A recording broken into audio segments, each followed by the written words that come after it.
Simone Fontecchio and Cade Cunningham tried to lead the Detroit Pistons to the win with their three-point shooting, but they were not able to pull it out against the Miami Heat. Went wrong for the Detroit Pistons at the end of this game. We'll talk about that in today's episode of the Locked On Pistons podcast. You are Locked On Pistons, your daily Detroit Pistons podcast. Part of the Locked On Podcast Network, your team every day.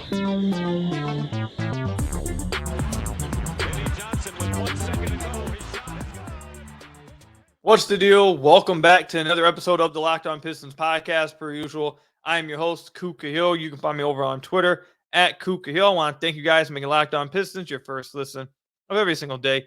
Free and available on all your podcast platforms. If you haven't already, head to the YouTube channel at Locked On Pistons. Hit that subscribe button or leave us a 5-star review on whatever podcast platform you're listening to this on. That's another great way to support the podcast. Later on, I want to talk about the starting lineup, which continued to struggle in this Miami Heat game. We'll talk about that. I want to talk about Monty Williams' rotations in this game. We'll talk about that later on as well. However, since I clicked the record button, there have been a few quotes that have come out that, and we'll talk about the game. We'll talk about Cade and Fontecchio's three-point shooting, and we'll reference some other quotes, by the way, from Monty Williams, which absolutely I have to talk about. But I just saw a quote, like not after I hit record, probably like a minute before I hit record, from Cade Cunningham. This is not good. This is not good. If you guys remember, like 2 months ago, when the Pistons were at the end of their losing streak, it was like game 25 or 26. I came on the podcast and I talked about that. I talked about JJ Redick and Tim Legler when they went on their podcast, and they talked about when they were on teams bad like this, what happens? What happens to young teams that are this bad for this long in an individual season, threatening historic losing, like that kind of stuff? Because Tim had been on one in 1994, I believe he said. And he went through the phases of what ends up happening. And remember, I said phase 4 is on the way back in December. Now, we hadn't seen it yet, but I said phase 4 is next. And basically what phase 4 was what Tim Legler mentioned, was at some point in the season, players start to, they start to not care about losing. Maybe not care is the wrong, it doesn't affect them. Like it just becomes like second nature. Like, oh yeah, we're losing. I mean, that's what we do every day. It is what it is. Like that kind of thing. It's not that they don't care about losing. It's not that they don't want to win. It's just that when they lose, it's just like, well, that's just every day here. It is what it is. And then that turns then into their season being more, okay, well, now I'm just playing for myself. Now I'm just playing for perfecting my game. Now I'm just playing for myself to do what I got to do, whether we win or not. It is what, but now I'm just focused on myself. It is what it is. The season's lost. Now I'm just focused on myself. And that's how you lead to bad locker rooms. That's how you lead to bad offense on the floor, miscommunication, losing a team. That's when you start hearing that stuff about coaches losing a team, like all that stuff. That's where all this stems from, that kind of idea. After the game, this was Cade Cunningham's quote. He was asked if they can walk away with some pride since they competed but lost still. And like I said about Cade is never going to come out and just flat out like go crazy. Like he's never come out and say something blatantly.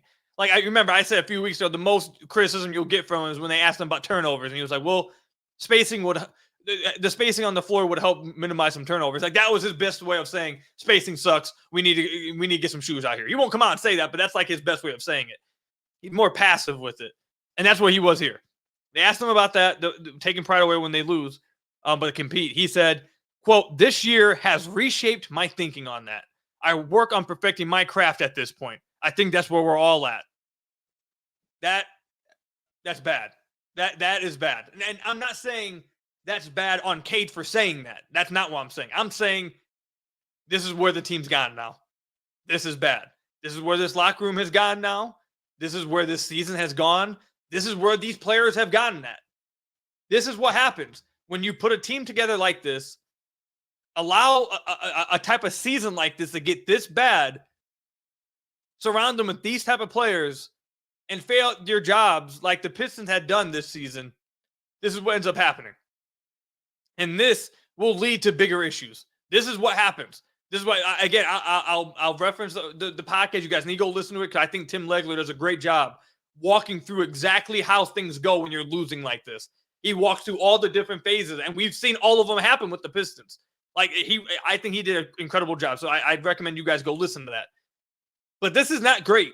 This is how you lead, again, to coaches losing the locker room. This is how you lead to guys developing bad habits, because now they're just looking at the games as practice, basically. They're looking at the games as ways for them to get better and try things out. That's when you start to see maybe Jalen Duren take a few shots maybe he shouldn't take. This is when you see Jalen Duren maybe take a fadeaway jumper maybe he shouldn't take. This is when you see Jaden Ivey maybe take a shot he shouldn't take. This is when you see Cade maybe take a shot he shouldn't take. Try a pass maybe he shouldn't try. This is when you see Fontecchio all of a sudden with the ball in his hands trying to do stuff, even though he just got here. That's when you see stuff like this start to happen. This is not good. They'll probably try to walk this quote back. They'll try to minimize this quote. But all the phases that this team has went through has matched everything they've talked about. Our eyes work. If they want to make it to where our ears don't work, our eyes work. And we've seen this happen. We've seen this team go through these phases this year, on and off the court. We've watched the body language. Like, we can see this. This is not great. This is not great. The Pistons are at a point, I believe, that in order for them to turn this thing around in the offseason, I almost think they need to just clean slate completely. Like, I think the culture is getting to a point where, yes, they have good men in the locker room. They have good people in the locker room. But the culture, basketball-wise, is going real south. It's just, I don't think it's...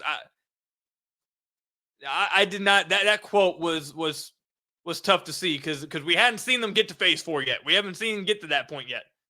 At least, like, words-wise. Some people may have been pointing out... I pointed out this during, maybe doing some things offensively he shouldn't be trying to do a few weeks ago.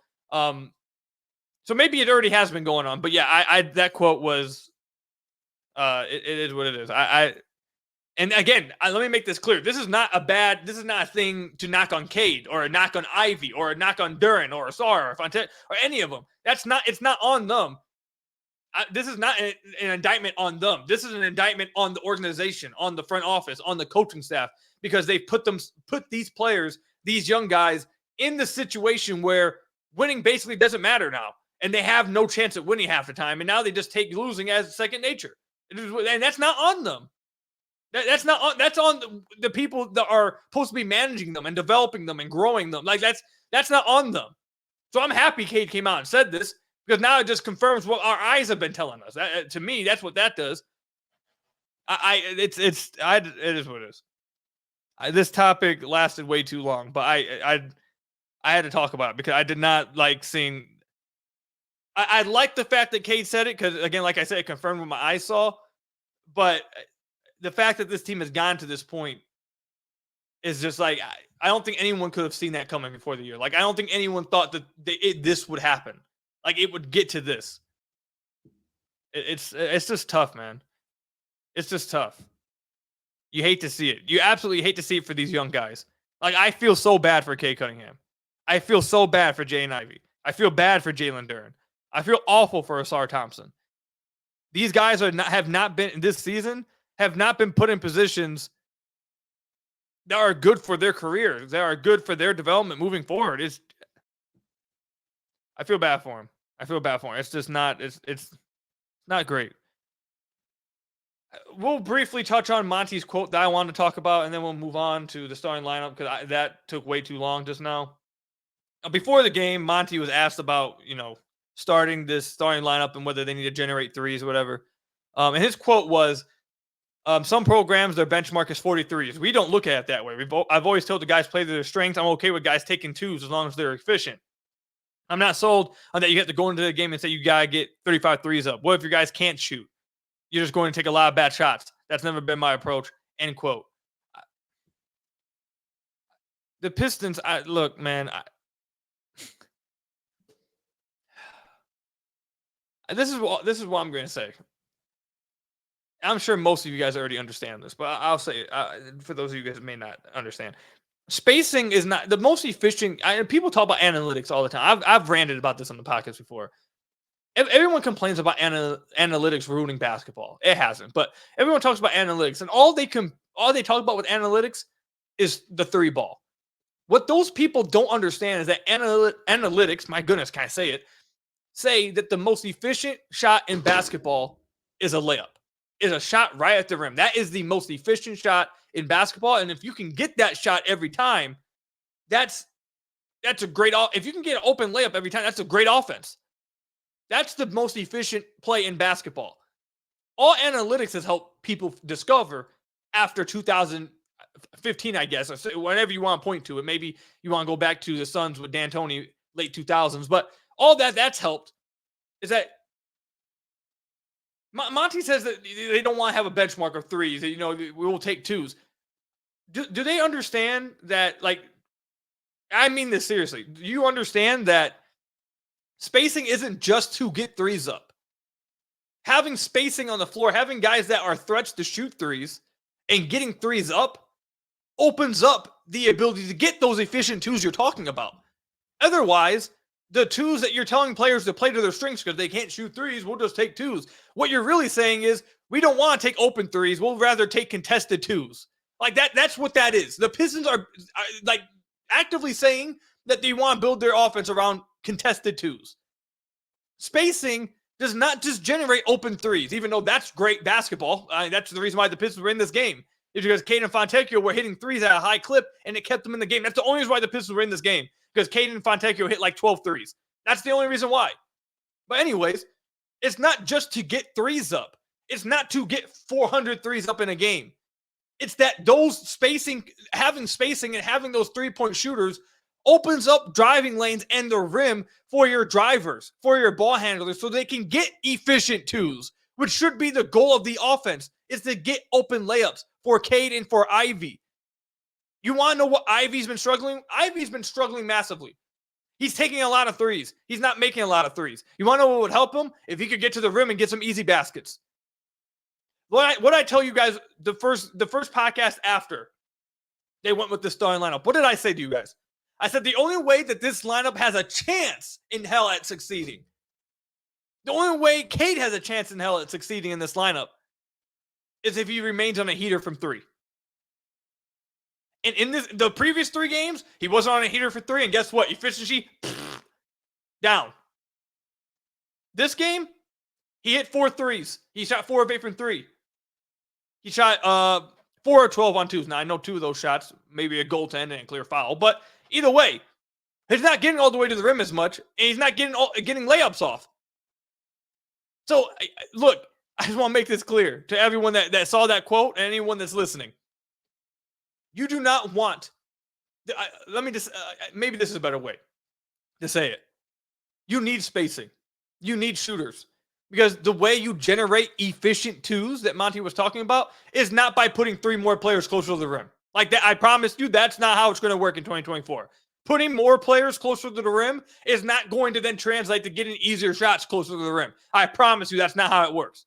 Spacing the floor out, having open driving lanes, creates easy layups and efficient twos. You don't have that, you end up in inefficient contested twos and tough threes. That's what you end up in. And that's when your efficiency tanks, and that's what we've seen with Cade and Ivy over the last 4 or 5 games. I had to talk about those 2 quotes because it set me off. I couldn't believe it.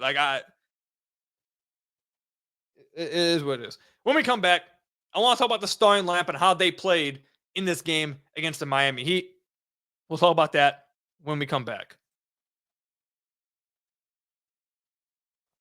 Passion, drive, and patience. What brings home the winning trophy is also what keeps your ride or die alive. eBay Motors has everything you need to maintain your vehicle and level it up to peak performance. From superchargers, roof racks, exhaust kits, LED headlights, and more. Whether you're into speed, power, or style, eBay Motors has got you covered. With over 122 million parts for your number one ride or die, you'll always find exactly what you're looking for with eBay Motors. And with eBay Guaranteed Fit, your part is guaranteed to fit your ride every time, or you'll get your money back. Because with eBay Motors, you're burning rubber, not cash. With all the parts you need at the prices you want, it's easy to turn your car into the MVP and bring home that win. Keep your ride or die alive at ebaymotors.com. Eligible items only. Exclusions apply.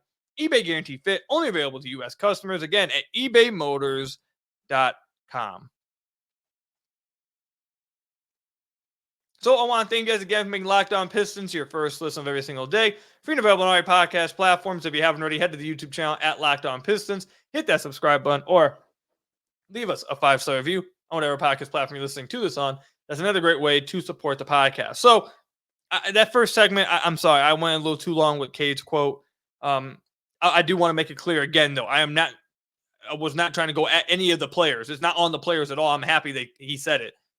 I was directly talking about the culture that's being built and the situation those players have been put in, how tough that's now been on them and what comes of that, because like the results of that.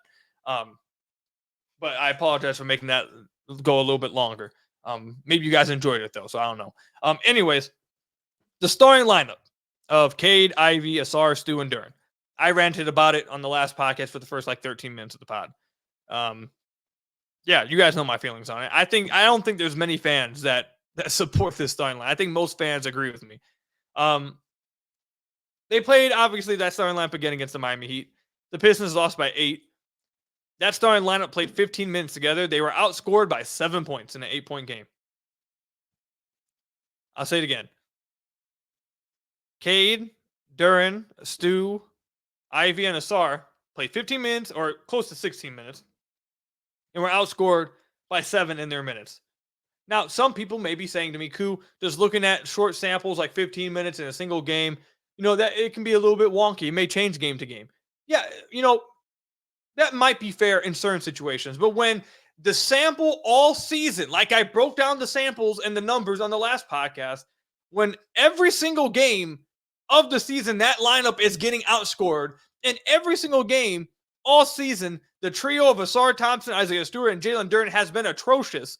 Every single game, besides the only game that they did not get destroyed in was the game the opposing team shot 2 of 29 from deep, the worst percentage since 2014. That's the only time they did not get destroyed with that lineup. It's the only time. Every other sample so far this year continues to show it does not work. And this game against the Miami Heat continued to show it does not work. You need spacing. Monty, if you don't want to get up 53s, that's fine. If you don't want to get up 45 threes, that's fine. You don't want to get up 35 threes, that's fine. But I promise you, simply having the shooters that are threats to get that many threes up on the floor opens up driving lanes for your best players. It will generate better offense. It will generate better defense because you can then get into the half-court set that you speak about a lot. Monty talks about that he wants to get into his half-court set defensively. Well, you can't do that if you're turning the ball over and missing shots and not getting made buckets. It's harder to do that when you don't make shots. So if they can generate good offense and make their shots and get back in the half-court, that would help.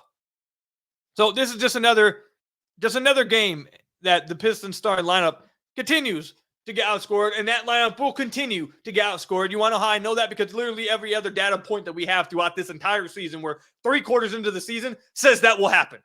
That's how I know that. And the thing that's funny that we're going to switch to here, the thing that makes it even more funny to me, look at not the starting lineup, but look at the lineup that Monty closed with. Now, he changed it with about a minute left because Ivy had just made a crucial turnover, and he was struggling defensively in that last minute. He wanted to get Isaiah Stewart on Jimmy Butler. So, okay, whatever, final minute. But the previous 5 minutes, you know who they were closing with? To win the game, by the way. You know how they said a few weeks ago, we're playing to win. We are trying to win games right now. That's the goal. So in the closing minutes, in winning time, to win the game, you want to know the lineup that they closed with, that Monty chose to close with? Cade, Ivy, Simone Fontecchio, Asar Thompson, Jalen Duren. I wonder, I don't know. I may be off with this, but I think I remember that lineup starting. Or something close to it. I think I remember that lineup starting. And I think I remember that lineup when it started being the most balanced lineup of the Pistons season, having a plus 4.8 net rating, them having a top 10 defense and above average offense. I think I remember that lineup doing that. And then I also think the reason why they were losing games when that lineup started was only because they were going 11-12 deep, playing 5-man bench lineup. So it was almost like the starting lineup was working. And if you got some players back and just reworked the rotation, they maybe could have won some games. I may be misremembering, though. I'm pretty sure that happened. We've seen that lineup before. I'm also pretty sure that someone on this podcast said that lineup was the one they should start for the rest of the year. Works for everybody and will give the Pistons best chance to succeed. I don't know. I may be off at that. I may be misremembering things. But that's the lineup they closed with, and it looked good. That's all I had to contribute to that. Yeah, they played 5 minutes. I'm pretty sure all of those minutes came in the fourth quarter. And yeah, they were even with the Miami Heat. So is what it is. Is what it is. But anyways, yeah, starting lineup continues to struggle. Is what it is. I don't know how much longer they're going to continue to go with this. I do know how long they're going to continue to go with this. They're going to do it the rest of the year because they don't. I don't know why, but they're going to do it. And I'm going to bet that Ivy's going to continue to struggle because he's a streaky shooter. And not having spacing is going to kill them. So it is what it is. I do want to say this though. There was some talk I saw in the Pistons community after the game about the Pistons offense down the stretch and how they were trying to counter what Miami was doing. I just want to break this down for you guys real quick. The Miami was on defense putting 2 on ball, which is basically trapping. So the Pistons were running a lot of pick and roll, and every time they would run a screen and roll with Duren and Cade, they were trapping Cade every single time. Cade was torching them through the first 3 quarters. Then the fourth quarter, they basically determined, and the broadcast, Special K, he talked about it a little bit.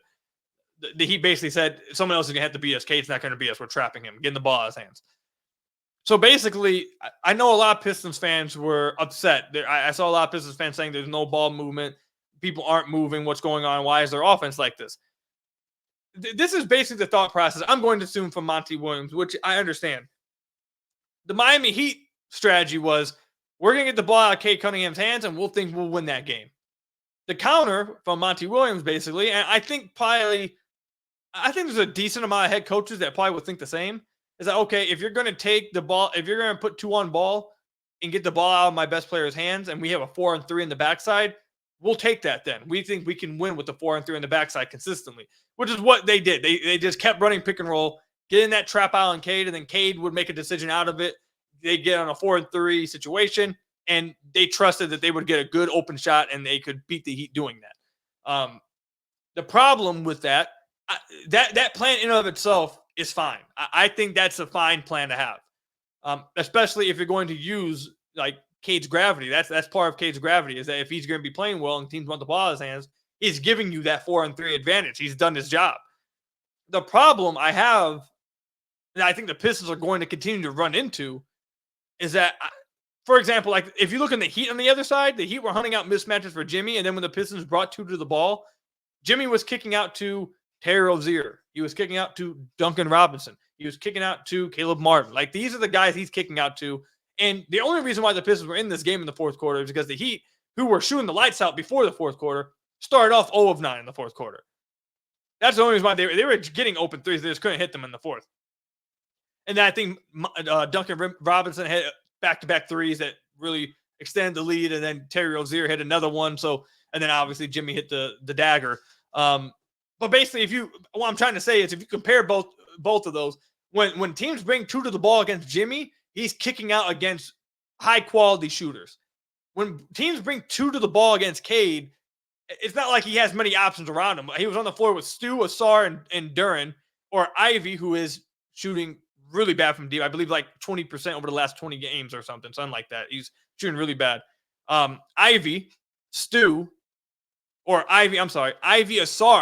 Duren, and then the only other option was Fontecchio, which, for what it's worth, the Pistons were trying to get Fontecchio on the strong side with that. So when they did trap him, Cade could try to look off the tagging defender and hit either Fontecchio or Duren roll into the rim. That basically was their plan. And they did get open threes for Fontecchio, but if they had more options on the floor to really space out that defense to where they have 4-on-3 advantages, if you have shooters in the corner, and the wing when they do that, or if you have, corner, wing, Cade drops it to Duren, and now Duren has an option to kick out to shooters all over the place or dunk the basketball, like, then you really can make teams pay for putting 2 on the ball. I think and you saw the Heat go to a zone defense against the Pistons late too. And basically what Eric Spoelstra was saying was, if you guys think you can beat us 4-3, great. We don't believe you can. We don't believe Asar Thompson will make us pay. We don't believe Isaiah Stewart will make us pay. And we don't think that Fontecchio will hit enough of those, or will take away Fontecchio enough to where your offense won't beat us. That's basically the bet that Spoelstra made. and it was the right bet. It won the game. It won the Heat the game. So I think the Pistons are going to continue to run into this problem with this team. However, like this year, next year, they're going to continue to run into this problem the longer they continue to try to act like it's 2001 or 2004 even, and act like they don't need spacing. Like the longer that continues on, like that you're going to continue to run into those kind of problems. I don't know what to tell you. It is what it is. But that's all I've got on that. Let me know what you guys thought about everything I said in there. We talked about a lot right there. So let me know what you guys think. Comment section down below or over on Twitter at Kuka Hill. When we come back, I just want to briefly touch on the rotations Monty used against the Miami Heat. We'll talk about that when we come back. This episode is brought to you by BetterHelp. Give online therapy a try at BetterHelp.com/LockedOnNBA and get on your way to being your best self. Sometimes we all need the opportunity to get something off of our chest, big or small. Certain things can really start to get to you. It's important to let that out, especially to someone who is unbiased in your life. So today I want to tell you how I really feel about something. You might even be thinking the same thing this week. I use this podcast all the time to come on here and rant about the Pistons. And something as small as that, just having the ability to get something like that off your chest, something that you're thinking about, something that's weighing on you, even if it's just something as small as just a random sports team, it's really good for you to get that kind of thing off your chest. But obviously, for things much more important, that it's even more important to get that kind of stuff off of your chest. And BetterHelp is a great way to go about doing that. Therapy can be different for everyone. Most of us have bigger problems, like I said, than our favorite sports team. And it's important to get things off your chest every once in a while. If you're thinking of starting therapy, give BetterHelp a try. It's entirely online, designed to be flexible and suited to your schedule. Visit BetterHelp.com/LockedOnNBA to get 10% off your first month. That's BetterHelp, HELP.com/LockedOnNBA to get 10% off your first month with BetterHelp.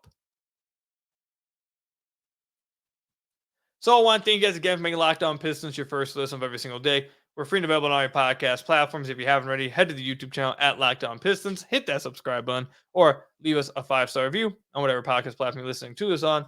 That's another great way to support the podcast. This isn't going to last long.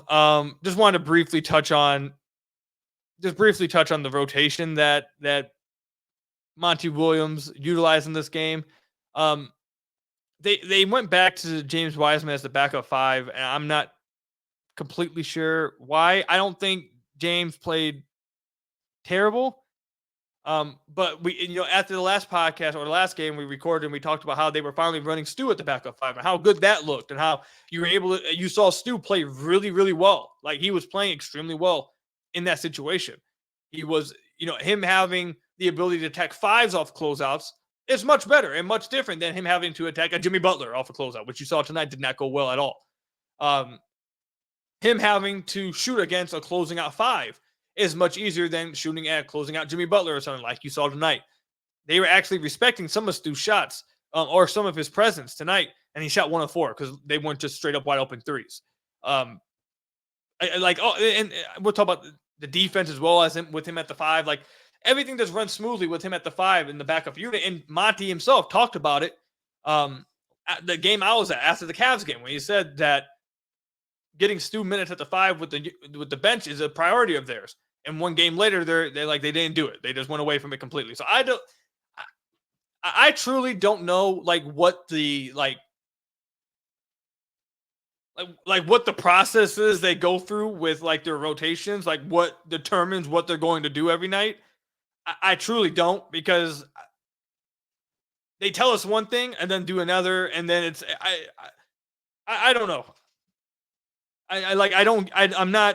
I'm not completely sure on what be going on. So I don't know why that was the case, but moving forward, I think the only issue I have with the rotation they used against the Miami Heat was giving Monty or James Wiseman the backup 5 minutes instead of running Stu at the 5 again and letting Stu play his best position, which is the backup 5.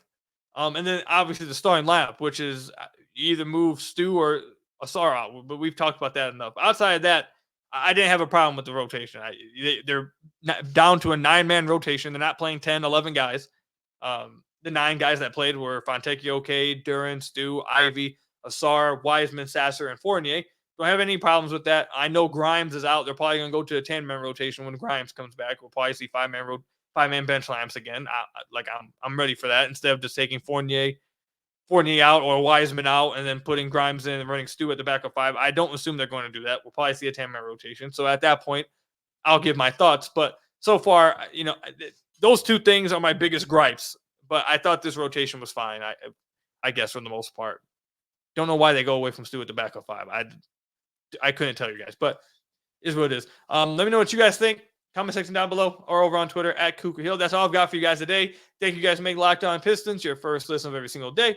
Free and available on all your podcast platforms. Leave us a 5-star review, whatever podcast platform you're listening to us on. And until next time, I'll see you guys later. Stay safe out there. And until next time, peace out.